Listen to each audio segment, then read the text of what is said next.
levante suas mãos, levante sua voz ao Senhor.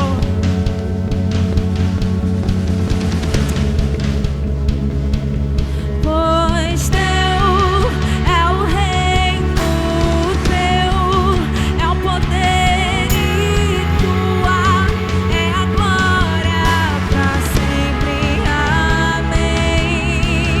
Teu é o reino, teu é o poder e tua é a glória para sempre. Amém. Declare isso.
Vamos abrir em 2 Samuel 24, a partir do versículo 22.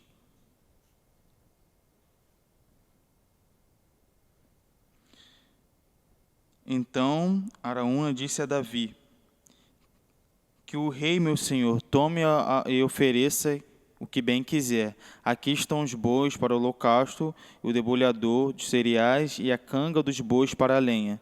Tudo isso, ó rei, Araúna, oferece o rei, e acrescentou: que o Senhor, seu Deus, aceite a sua oferta. Porém, o rei disse a Araúna: não, eu vou comprar de você pelo que vale, porque não oferecerei ao Senhor, meu Deus, holocaustos que não me custe nada. Então, Davi, ele entendia esse princípio de oferecer a Deus algo que saísse de nós, algo que nos custava, assim. Então, esse tempo é um tempo onde a gente precisa não focar somente nas nossas coisas, mas entender que existe uma obra sendo construída, que a gente precisa muito de generosidade nesse tempo. A gente lembra da palavra que a gente teve com o Fábio, e ele falou muito sobre essa estrutura de generosidade, essa vida piedosa. Então, esse é o momento para que você pegue seus dízimos, suas ofertas, e entenda essa palavra que foi dada sobre piedade e faça essa ação, pratique isso, generosidade nesse tempo. Não importe a quantidade que você dá, se é muito, se é pouco, a ideia que a gente tem que ter na nossa mente é generosidade em todo o tempo. Algo precisa nos custar nesse tempo. Nós estamos em obra, então algo precisa ser investido na nossa vida, entende? Nós estamos juntos nessa obra no Senhor. Então, nesse momento, eu peço que você pegue seu dízimo, sua oferta, e oferte nessa obra que você também faz parte dela. Amém? É isso.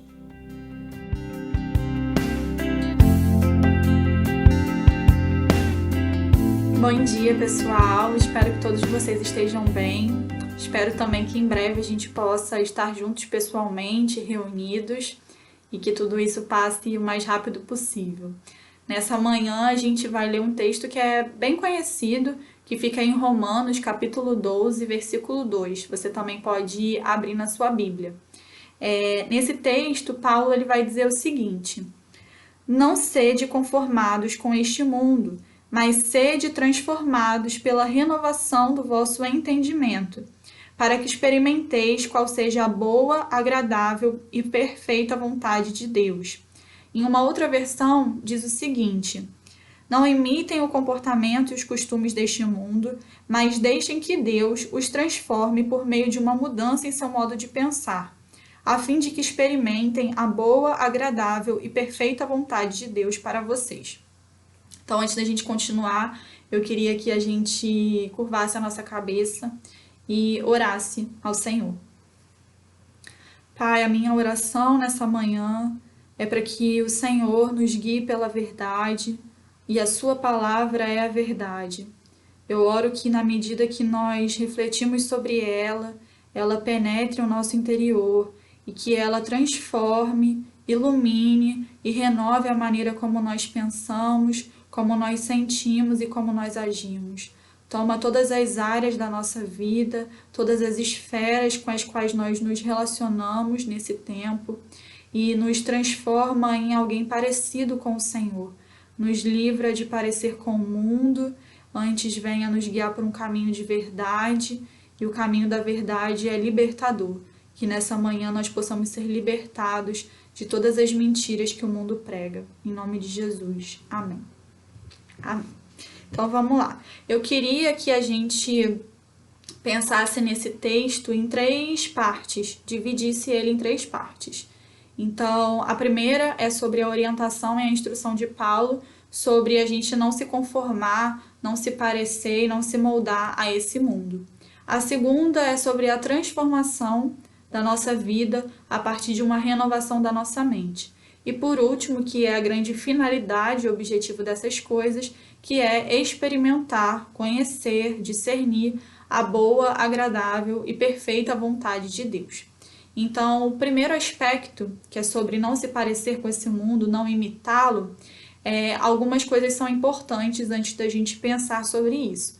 Primeiro é reconhecermos que Deus é um Deus soberano, que Ele tem controle sobre todas as coisas, que Ele tem conhecimento sobre tudo que acontece no mundo e que o seu governo, Ele é um governo através do seu Filho, através de um reino que se revela nessa presente era, mas que plenamente vai ser estabelecido no futuro. Então, ele é um reino presente, assim como é um reino vindouro. Nesse tempo, a gente consegue se relacionar com esse reino através do sangue de Cristo e através da nossa fé, mas ele ainda não é completo. Ele ainda não foi estabelecido perfeitamente, plenamente. Então, por conta disso, nós temos relances desse reino e a gente aguarda com expectativa e com uma esperança de que esse reino se complete e seja visto por nós, experimentado por nós e que, sobretudo, a gente faça parte dele. Então, se esse reino ele ainda não é completo, não é pleno nesse tempo, isso significa também que esse mundo, esse período de tempo é regido por um outro Deus, que é um falso Deus, que é Satanás. Então, esse tempo, esse mundo foi entregue a Satanás e ele exerce influência, ele exerce domínio. Isso não tira a soberania de Deus, porque nós sabemos também, através da sua palavra, que Satanás ele já tem um fim, que ele já tem definido qual vai ser a sua punição e qual é o seu destino. Então, Deus, na sua soberania, na sua grandeza, em toda a sua sabedoria, ele permitiu que esse tempo, que esse mundo, esse século, fosse também influenciado por Satanás. Então, baseado nisso, eu queria que a gente pensasse um pouco que Satanás, ele não é um Deus verdadeiro. Então, ele precisa se inspirar, ele precisa tentar copiar aquele Deus que é único e verdadeiro, que é o Deus que nós servimos. E como Deus ele possui a sua mensagem, ele possui também pessoas que o seguem, pessoas que o adoram e que o cultuam de uma determinada forma, Satanás ele também imprime isso na maneira que atua nessa era. Então, Satanás ele prega uma mensagem diante do mundo, ele possui seguidores, assim como Deus possui aqueles que o seguem, seus discípulos, Satanás também possui pessoas que seguem ele e que talvez não sigam com tamanha consciência, mas que alimentam esse domínio, essa influência, porque correspondem e vivem praticando a mensagem que ele prega. E aí, que mensagem é essa? Como que Satanás ele se move, né? Satanás ele se move através de princípios característicos dele, que é a mentira e o engano. Esses são princípios que regem a atuação de Satanás. Satanás, ele é completamente astuto, ele sabe e conhece as fraquezas do homem, ele sabe e conhece o pecado do homem, porque ele foi responsável por influenciar no pecado de Adão e Eva. Então, ele rege e ele influencia através desses princípios, do engano e da mentira. Logo, a mensagem que ele prega é uma mensagem que cega e escraviza. Ele tem esse poder de cegar, fazer com que as pessoas andem de maneira equivocada, de maneira enganosa, e que essas pessoas se tornem escravas de si mesmas.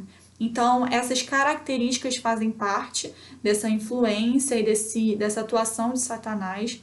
Uma outra coisa que também faz parte desse governo é que ele é fortalecido através da desobediência humana.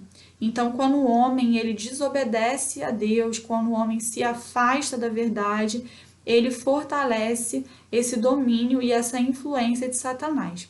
E por último, nesse aspecto do governo e da maneira que Satanás se manifesta diante do século que nós vivemos, diante da era que nós vivemos, e é a principal característica que eu queria trazer nessa manhã, é que Satanás ele tem um grande objetivo.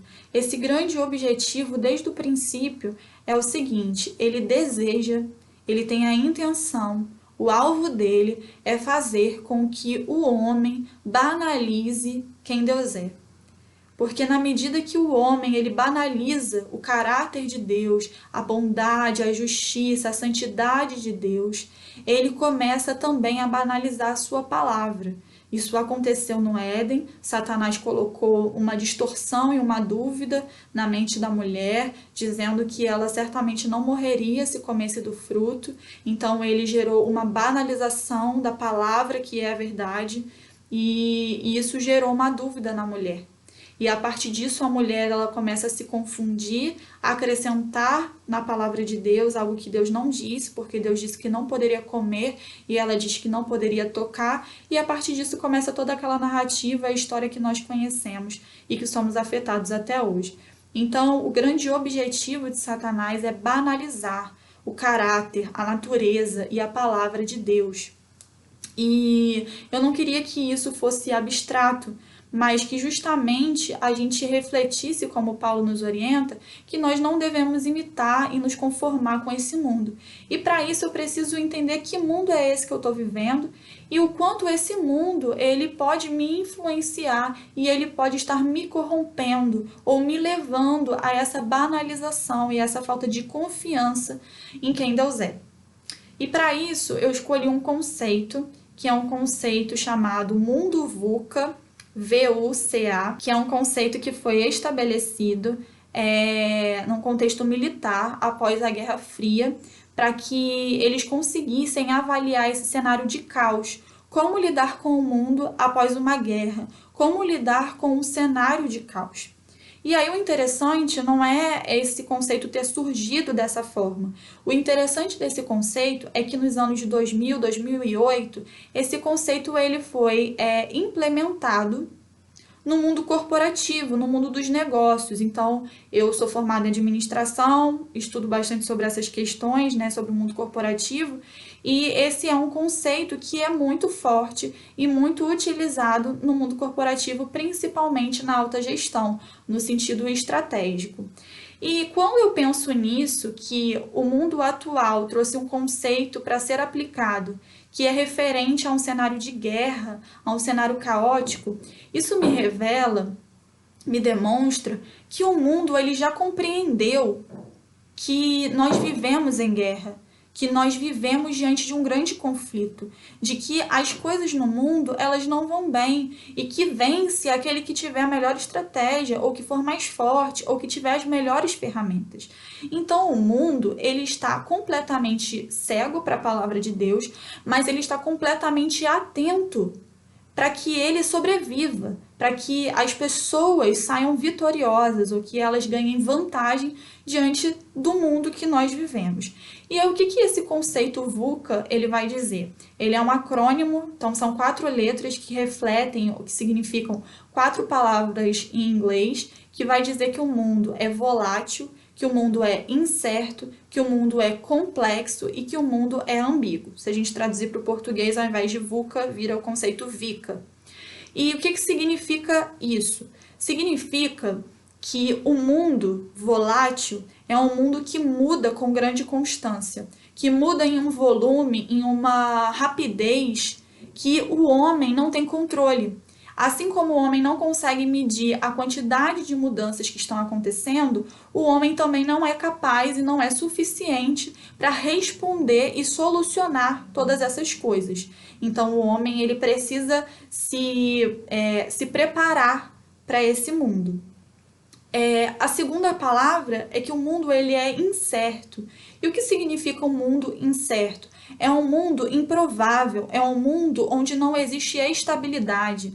Nada nesse mundo, de acordo com a mentalidade do século, é feito com princípios e parâmetros de eternidade. As coisas não são feitas mais para serem duradouras ou perenes.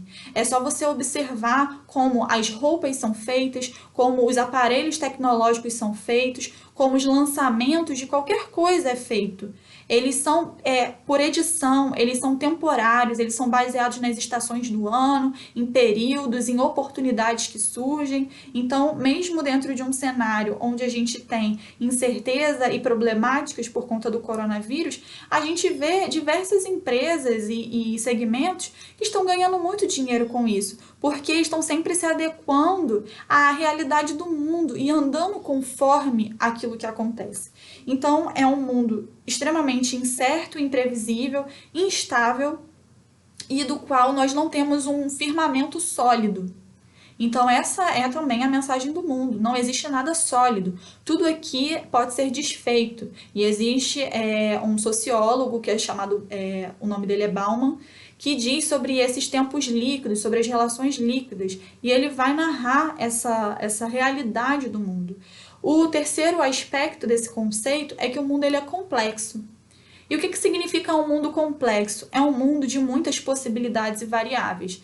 E tamanhas são essas variáveis e possibilidades que o mundo ele já não age e já não se move através de padrões. Então é muito comum se a gente for conversar com pessoas mais velhas e eles vão narrar, né, que as suas famílias eram muito parecidas, qual era a função da mulher, qual era a função do homem, como era a organização de uma casa, quem trabalhava, existiam conceitos muito bem definidos e padrões muito bem definidos a respeito da família, a respeito do próprio trabalho. Se a gente for pensar nos nossos avós, em pessoas mais velhas, o contexto de trabalho era que uma pessoa ela começava numa empresa e ela se aposentava nesse mesmo lugar. Hoje, isso para os jovens que estão ingressando no mercado de trabalho é quase algo utópico, assim, impossível, porque estão sempre se movendo de acordo com os seus interesses e com aquilo que os beneficia. Então, não vão conseguir ficar num lugar e morrer nesse lugar.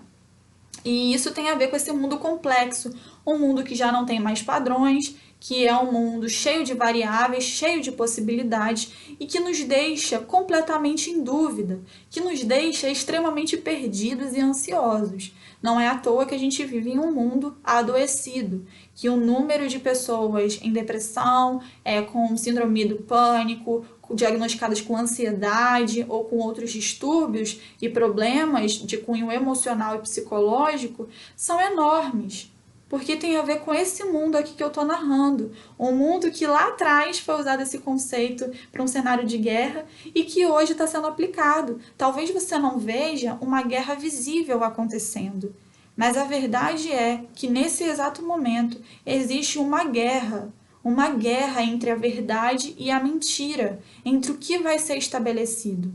Então, é importante que a gente esteja atento.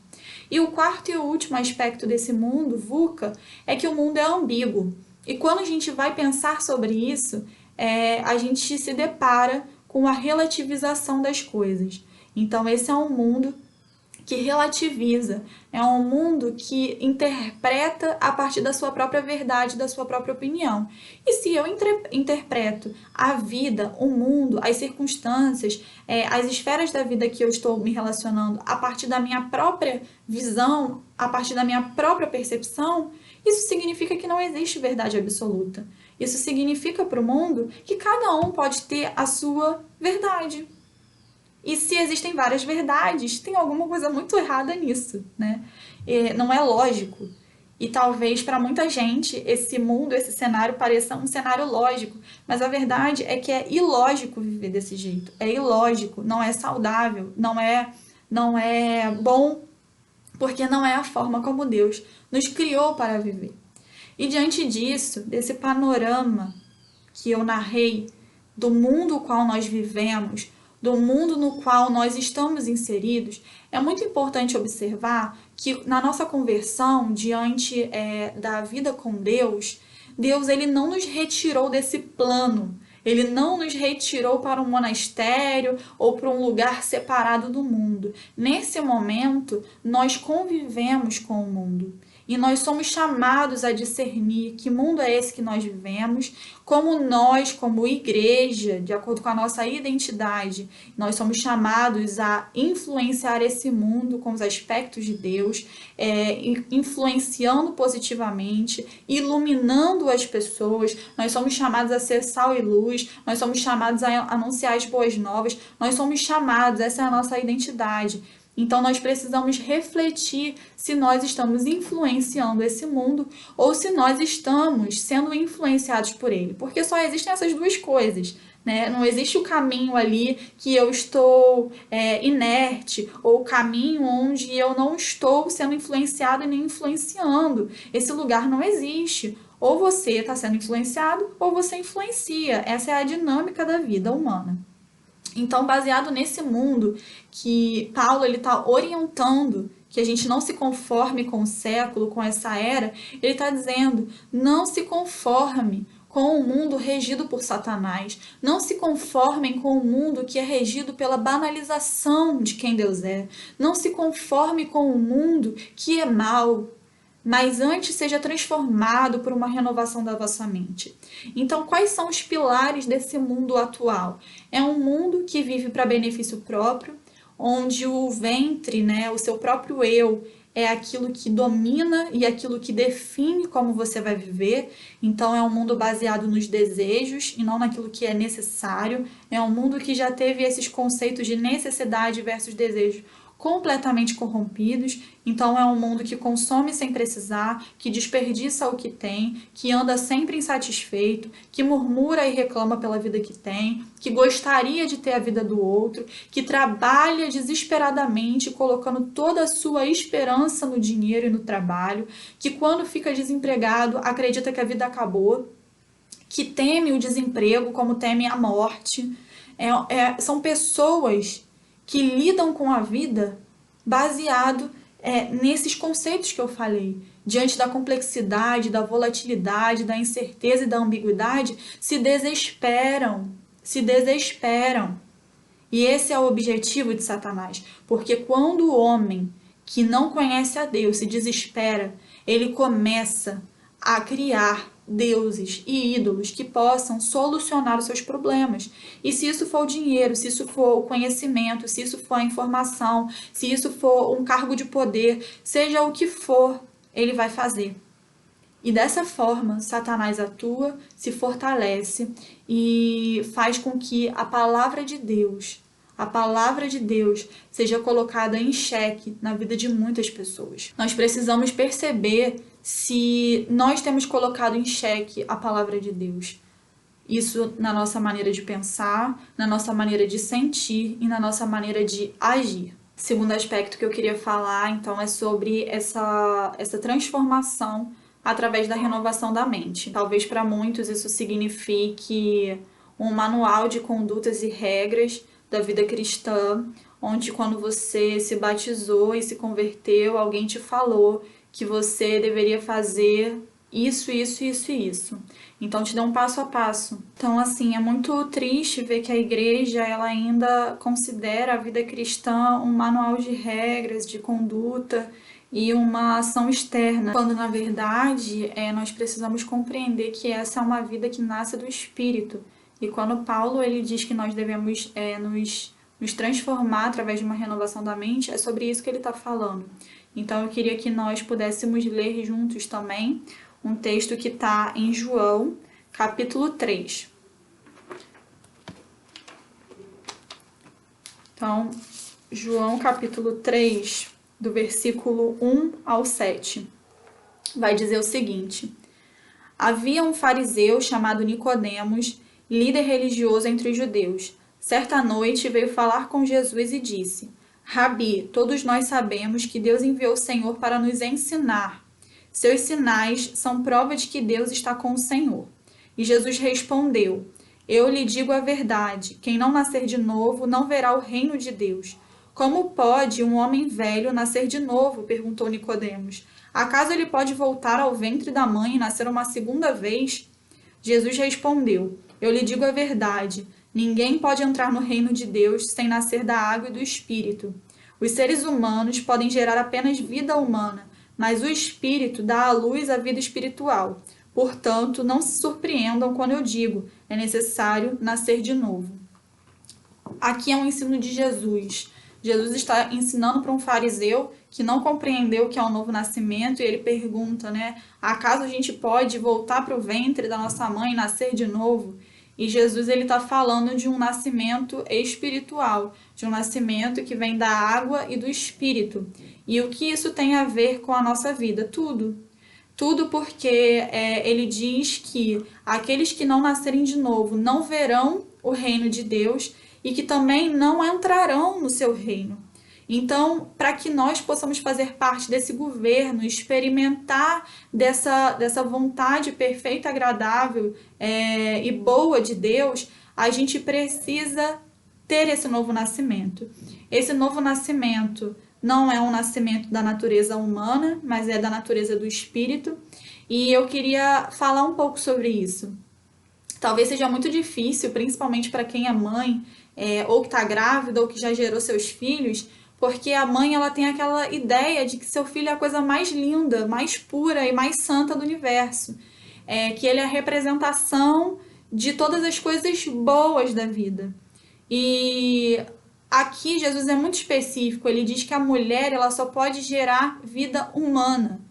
Então isso significa que quando nós mulheres damos à luz, nós damos à luz a uma criança que já nasce condenada pelo pecado, a uma criança que está destituída da amizade, da relação com Deus, a não ser que ela se converta, a não ser que ela nasça de novo, senão ela nasce uma criança condenada. Então é como se nós já nascêssemos mortos, parece pesado, parece difícil, mas é sobre isso que as escrituras também narram, que nós já nascemos merecedores da ira de Deus, que desde o ventre da nossa mãe já éramos pecadores e que estávamos destituídos, da glória de Deus, que estávamos afastados, que já éramos maus. Então, assim, a vida que a mulher pode gerar é uma vida limitada, é uma vida humana, é uma vida que já nasce escrava do pecado.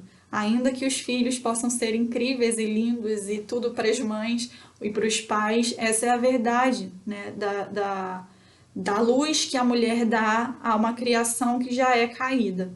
E por outro lado, isso é resolvido e solucionado por Cristo. Quando Cristo morre, quando Ele ressuscita, quando Ele leva os nossos pecados e quando nós o recebemos como nosso Senhor e como nosso Salvador, nisso consiste a nossa conversão, em recebê-lo como a verdadeira vida, como a única possibilidade, o único caminho de sermos amigos de Deus, nós temos a oportunidade e a graça de nascermos verdadeiramente.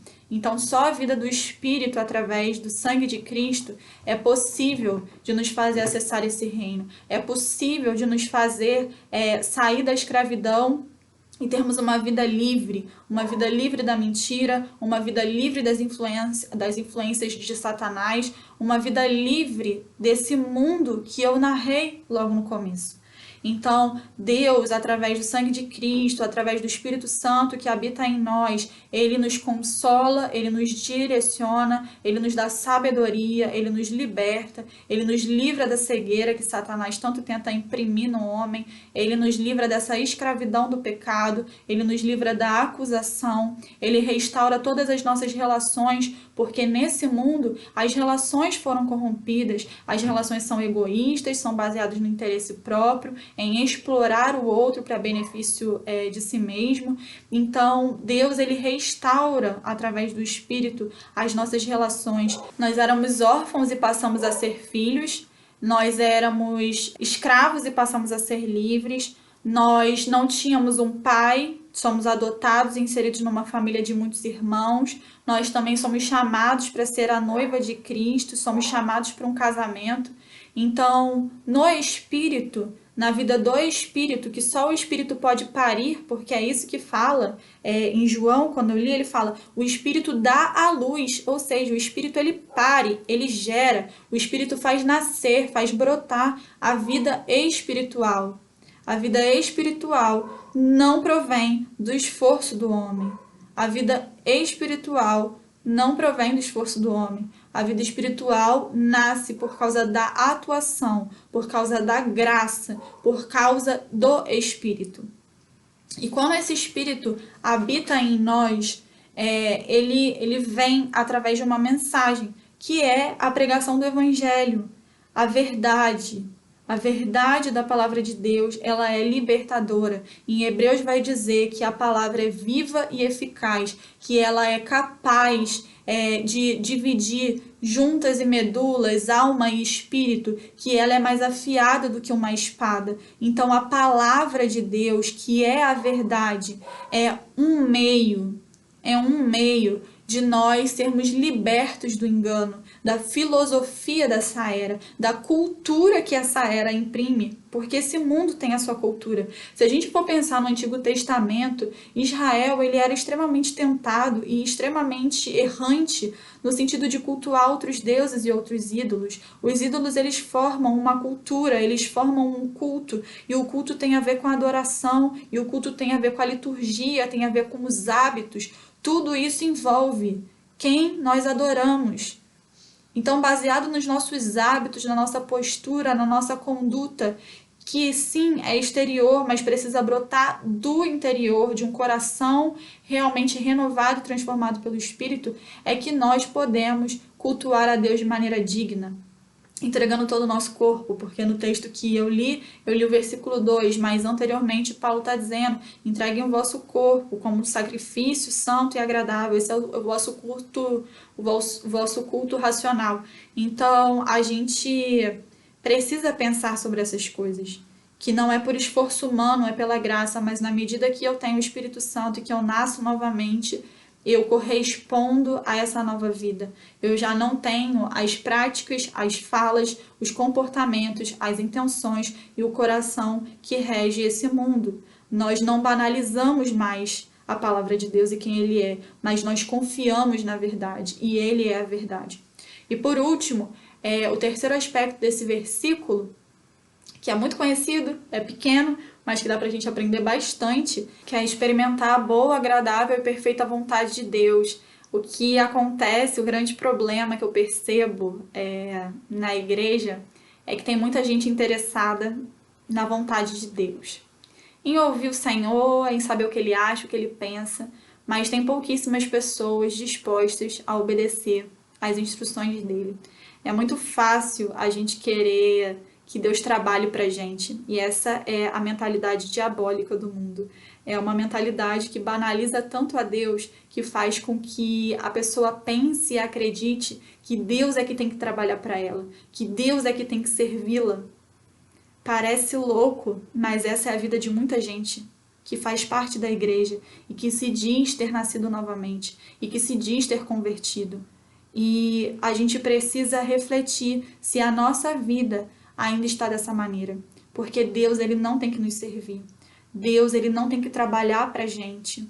Nós é que precisamos nos render ao Senhor e não banalizá-lo mais, e não banalizar a sua palavra. Tem gente que acha chato ficar ouvindo palavras de arrependimento o tempo inteiro e ouvindo as mesmas coisas e acha que a palavra de Deus está repetitiva e que a gente só fala sobre os mesmos assuntos. Diante da verdade, você tem 2 caminhos. Ou você reconhece que essa é a verdade, ou você vai viver para sempre incomodado, achando que deveria estar falando de outra coisa. Então, precisa se render à palavra de Deus, ao Espírito do Senhor. Enquanto você não se render, você vai ficar sendo azucrinado, perturbado por uma palavra que pode ser a mesma, mas que se renova sempre. Então, a palavra de Deus, o Evangelho, ele é uma palavra suficiente para libertar, é uma palavra que jamais será superada, é uma palavra que nunca será ultrapassada, é uma palavra, uma mensagem que permanece de geração em geração, que tem a resposta para todas as coisas. Deus, ele permitiu e ele inspirou homens para escreverem sobre ele, sobre os seus atos, sobre os atos de Cristo, para que justamente nós pudéssemos ser conduzidos pela vida. Então, é muito interessante a gente pensar que através de um único livro, Deus consegue sempre se fazer novo. Enquanto esse mundo está tentando produzir diversas soluções que são em vão, Deus, ele simplesmente fez uma única coisa, um compilado de livros que é a Escritura, que é a palavra de Deus, e ele diz assim, isso é suficiente, você não precisa de mais do que isso. E a gente fica procurando na vida, no mundo, a solução dos nossos problemas. E para que a gente experimente essa boa, agradável e perfeita vontade de Deus, não por interesse de que Deus nos sirva, mas por conta de termos passado por essas 2 etapas, que é, eu não quero me parecer com o mundo, eu odeio a maneira que o mundo se move, e eu quero ser transformado, e estou sendo transformado pelo Espírito, então eu estou apto, então eu estou capacitado e habilitado pelo Espírito a conhecer, a discernir e experimentar essa vontade de Deus. Para terminar, eu queria ler um último texto, que é Colossenses capítulo 3. É um texto de Paulo, escrito também para a igreja, e ele vai dizer o seguinte: uma vez que vocês ressuscitaram para uma nova vida com Cristo, mantenham os olhos fixos nas realidades do alto, onde Cristo está sentado no lugar de honra à direita de Deus. Pensem nas coisas do alto e não nas coisas da terra, pois vocês morreram para esta vida e agora sua verdadeira vida está escondida com Cristo em Deus. E quando Cristo, que é sua vida, for revelado ao mundo inteiro, vocês participarão de sua glória. Então, aqui nesse primeiro ponto, eu queria destacar o seguinte: Paulo ele está dizendo que nós ressuscitamos para uma nova vida, que nós estávamos mortos e que agora nós fazemos parte dessa nova realidade, que nós devemos olhar para o alto e não para as coisas da terra. Então, os nossos olhos, eles precisam estar fixos, eles precisam estar completamente tomados, fascinados pela verdade do Evangelho, pela palavra de Deus, pelo caráter de Deus, porque Deus é um Deus confiável, Ele é um Deus bom, Ele é um Deus santo, Ele é um Deus justo, Ele é um Deus que entregou seu Filho, e por causa desse Filho, nós podemos tomar esse lugar, essa posição que estávamos antes na morte e agora ocupamos uma posição de vida, e não apenas uma vida qualquer, mas a vida verdadeira, que se revela em Cristo Jesus. E ele continua dizendo: portanto, façam morrer as coisas pecaminosas e terrenas que estão dentro de vocês. Fiquem longe da imoralidade sexual, da impureza, da paixão sensual, dos desejos maus e da ganância, que é a idolatria. É por causa desses pecados que vem a ira de Deus. Vocês costumavam praticá-los quando sua vida ainda fazia parte deste mundo, mas agora é o momento de se livrarem da ira, da raiva, da maldade, da maledicência e da linguagem obscena. Não mintam uns aos outros, pois vocês se despiram de sua antiga natureza e de todas as suas práticas perversas.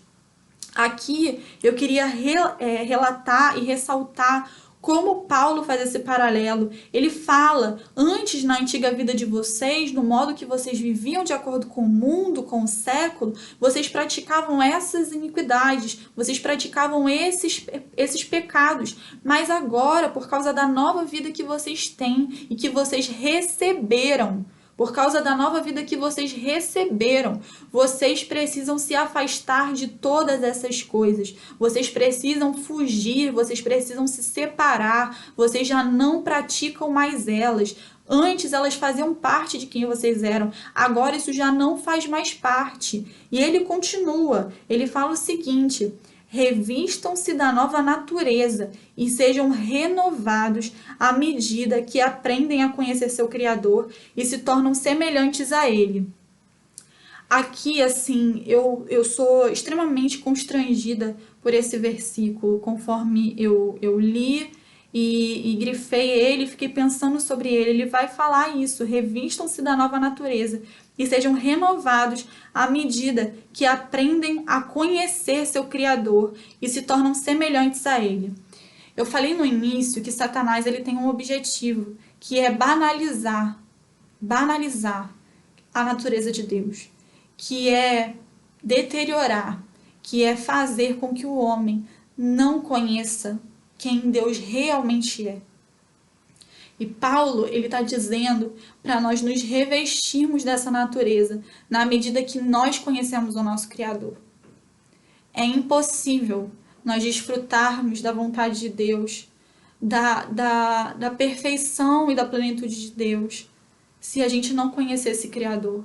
Se a gente não voltar lá de onde o mundo errou, o homem errou, e a gente se redimir através do arrependimento, dizendo diante de Deus que nós precisamos, que nós temos necessidade, que nós só podemos existir se o Espírito nos conduzir por essa vida que nos leva a conhecê-lo.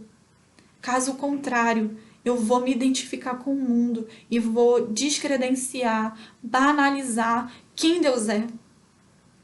Então, quando nós somos chamados para a nova vida, nós somos chamados à grande dádiva, à grande graça, que é, de novo, poder olhar para o nosso Criador e reconhecê-lo como ele realmente é. Não através de uma ótica embaçada, de uma ótica enganosa, de um olhar deturpado, de um olhar desconfiado, de um coração que já se perdeu, mas de um coração certo de que Ele é aquele que criou todas as coisas de maneira boa e perfeita. Então, esse é o nosso chamado, a conhecer ao Senhor.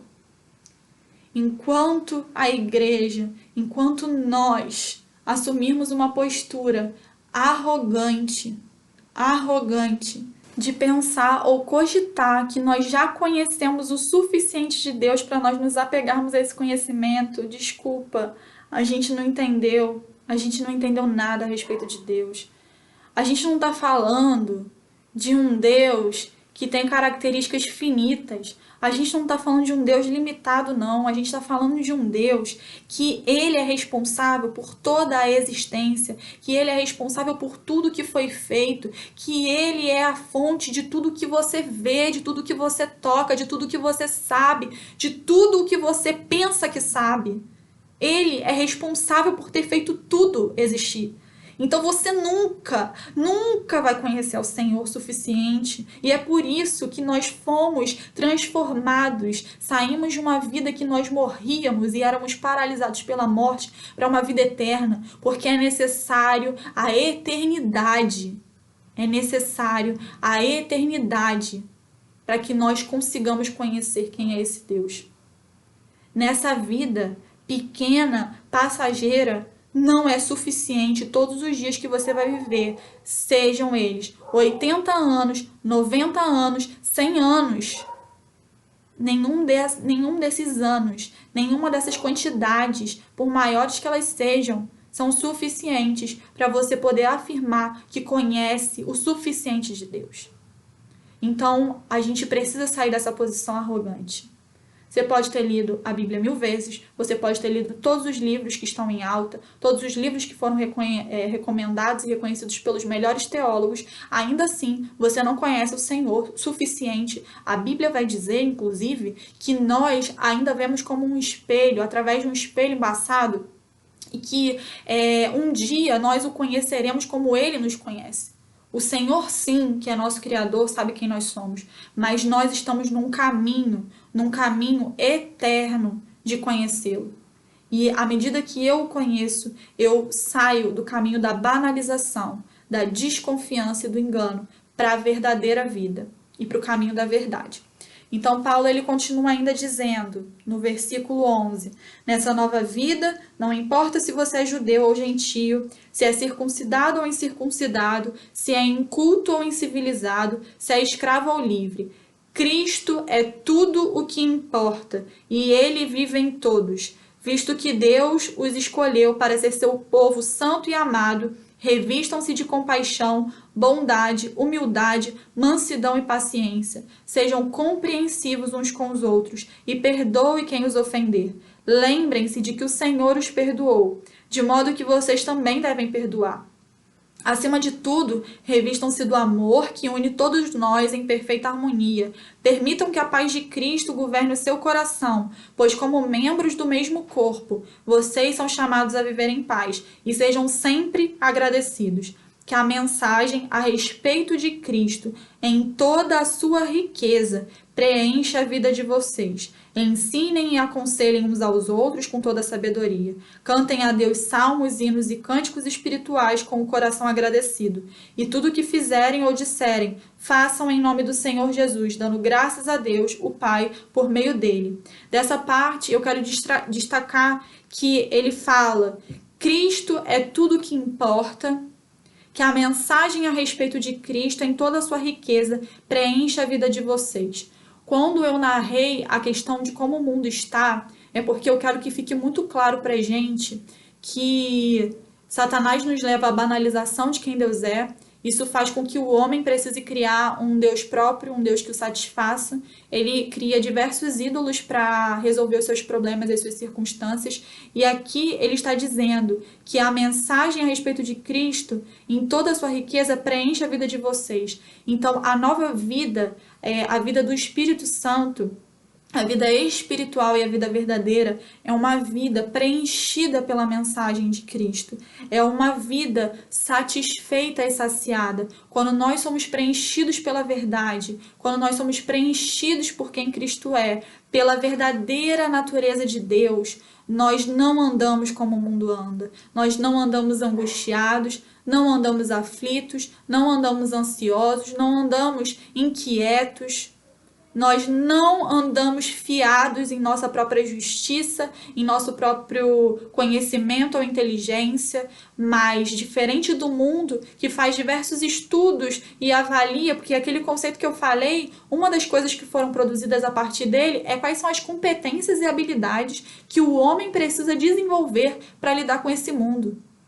A gente não precisa fazer um estudo e uma análise de quais são as competências e habilidades que precisamos para viver nesse mundo. Porque o nosso Deus, o Deus que é a verdadeira palavra, ele já nos ensinou como nós devemos agir, como nós devemos andar, como nós devemos pensar e sentir a respeito desse mundo. E isso só penetra em nós quando a mensagem de Cristo preenche toda a nossa vida. E talvez para muita gente a vida cristã e a vida do novo nascimento tenha a ver com a vida da igreja, a vida eclesiástica, a vida do culto do domingo. Infelizmente, essa é uma mentalidade da igreja que ainda persiste em existir. A grande questão em relação à vida espiritual é que quando nós somos tomados pelo Espírito, quando nós nascemos de novo, isso não tem a ver com o domingo, isso não tem a ver com a vida do culto da igreja. Isso tem a ver com todos os dias da minha vida, porque como eu falei, todos os dias da minha vida são insuficientes e são poucos perto de quem Deus é. E eu preciso gastar tudo o que eu tenho. Isso vai falar do meu trabalho, da minha casa, do meu dinheiro, das minhas relações, da maneira como eu compro, da maneira como eu lido com o meio ambiente, da maneira como eu penso sobre os outros, da maneira como eu penso a respeito de mim mesmo. tudo é invadido por essa mensagem. Não é que essa mensagem ela preenche só o domingo, que ela só preenche o momento que eu me reúno com os irmãos. Essa mensagem, ela deveria e ela precisa preencher toda a nossa vida, todos os ambientes pelos quais nós circulamos. E por último, ele fala assim, e tudo o que fizerem ou disserem, façam em nome do Senhor Jesus, dando graças a Deus, o Pai, por meio dele. Quando nós nascemos novamente, nos afastamos da realidade desse mundo e somos renovados pelo Espírito Santo, nós começamos a viver uma vida que glorifica a Deus, que em tudo o louva, que em tudo o bendiz, que em tudo faz ele ser visto. A nossa vida não é para que nós sejamos vistos e valorizados, mas é para que o mundo possa perceber, a partir da igreja, a partir dos verdadeiros discípulos, que existe um Deus que é verdadeiro e que ele usa aqueles que são pequenos e fracos, aqueles que são nada, que não são merecedores, revelarem uma imagem santa, uma imagem boa, uma imagem perfeita. Nós somos chamados para essas coisas. Então, o que eu queria falar nessa manhã é isso, que não existe como conhecer a vontade de Deus se antes nós não passarmos por esse processo de nos afastarmos da vida desse mundo, da realidade desse mundo, e que a gente seja transformado pelo Espírito Santo, ande de maneira digna dessa graça que foi recebida, desse favor que Deus nos fez, e que a gente viva o reconhecendo e o louvando, e gaste todos os nossos dias, todo o nosso tempo, toda a nossa força, todo o nosso entendimento, tudo o que nós temos para conhecer quem é esse Criador, a fim de que a gente não banalize, a fim que a gente não desconfie, que a gente não seja incrédulo, que a gente não tome as próprias decisões, mas a gente se sujeite à única verdade. Então, enquanto esse mundo diz que a grande libertação é fazer o que você quiser com seu próprio corpo, com a sua própria vida, que você não deve satisfação a ninguém e que se você não gosta mais de uma situação ou circunstância, é só você rasgá-la e jogá-la fora, fazer isso com o casamento, com os amigos, com o trabalho, com qualquer coisa, a verdade de Deus é que nós devemos perseverar, permanecer, sermos espirituais, olharmos do alto, não sermos contaminados por esse mundo. E essa é a verdadeira libertação. Essa é a única mensagem que nos liberta. O caminho estreito é o caminho que nos leva a conhecer ao Senhor.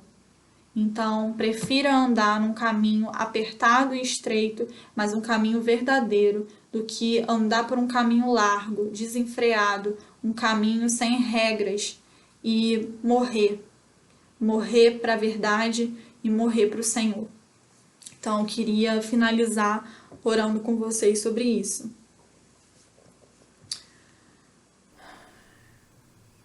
Pai, diante da sua palavra, nós somos conduzidos tão gentilmente e tão misericordiosamente à verdade.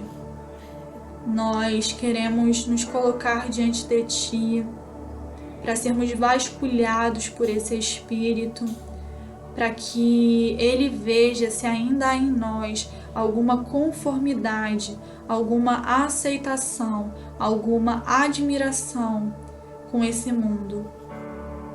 Nós queremos ser filhos de um só Pai, nós queremos cultuar a um único Deus e nós queremos ter um coração entregue a um único amor.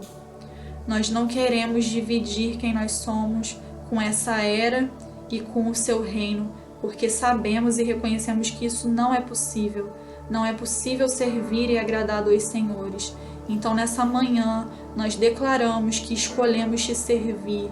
Nós escolhemos e nos posicionamos, nos entregar à ação do seu Espírito. Nós te agradecemos e te louvamos pela mensagem verdadeira que é o teu Evangelho, por uma mensagem de arrependimento, porque no Novo Testamento esse era o Evangelho pregado o tempo inteiro. Arrependam-se, pois é chegada a hora. E nós, diante disso, queremos nos colocar sensíveis para discernir como igreja que mundo é esse que vivemos, para que não sejamos parecidos com ele, mas que assim como Cristo que andou sobre a terra, nós sejamos diferentes, nós tenhamos padrões diferentes. E esses padrões não podem ser inseridos pela repetição dos hábitos ou pela força humana, mas eles nascem e brotam do seu espírito. Então que o seu espírito e essa natureza cresçam em nós, que a nossa carne seja subjugada ao espírito, que nossa carne ela morra e que nós possamos fugir e nos afastar de toda a maldade. Nós nos arrependemos e pedimos perdão pela maneira que muitas vezes banalizamos aquele que é o Criador do universo. Venha atingir tudo que nós fazemos para que possamos fazer para o seu louvor, para que possamos viver para a tua glória, que possamos andar de maneira que o seu nome seja evidenciado, para que outras pessoas percebam que a verdadeira liberdade, que a verdadeira vida está escondida em Cristo. Se manifesta em nosso meio, cresça em nossos corações. Apareça, Senhor, apareça. Nós queremos pedir nessa manhã que o Senhor apareça. Que o Senhor apareça. Se revela, Deus, diante dos nossos olhos. Se revela assim como você se revelava no princípio das coisas. Apareça para nós. Faça os nossos olhos verem a tua misericórdia e a tua glória, assim como Moisés viu passar a tua glória. Nós queremos ver o Senhor, nós queremos que você apareça para nós. E para isso nós colocamos o nosso coração diante de ti, porque sem que haja uma santificação e sem que haja, Senhor, uma ação do teu Espírito, nós não podemos chegar nesse estágio de te conhecer. Nos conduz por esse caminho da vida eterna, que é conhecer o teu Filho, crer nele, confiar e descansar em quem ele é. Nós dizemos para nossa mente e para o nosso coração que em ti tudo vai bem, que o teu reino é um reino de justiça e de paz, que em ti estamos seguros. Abençoa os meus irmãos que estão desempregados, os meus irmãos que estão passando por dificuldades financeiras, os meus irmãos, Senhor, que foram afetados por toda essa crise. Eu oro para que eles sejam relembrados, que as coisas visíveis elas passam, mas as coisas invisíveis permanecem para sempre, que os olhos deles se abram para perceber o quanto o Senhor tem cuidado de nós. E eu oro, Deus, por fim, porque as armas desse mundo são armas humanas, mas nós lutamos em nome do Senhor. Assim como Davi falou, nós lutamos e nos lançamos em nome do Senhor, daquele que nos enviou, daquele que é poderoso, daquele que é grande e daquele que é vitorioso sobre todas as coisas. Tu és a garantia de vitória, tu és a esperança verdadeira, tu és a certeza de nossas vidas, tu és a rocha sólida a qual os nossos corações estão firmados. E ainda, Senhor, que esse mundo pereça, ainda que os céus e a terra passem, a sua palavra permanece eternamente. E é nela que nós confiamos e colocamos o nosso coração nessa manhã. Muito obrigada. Continua nos conduzindo e cuidando de nós, porque somos necessitados e por nós mesmos, Deus, nós não conseguiríamos te conhecer. Obrigada por essa bênção, obrigada por essa graça, obrigada por nos libertar da mentira e nos levar à verdade. Amém.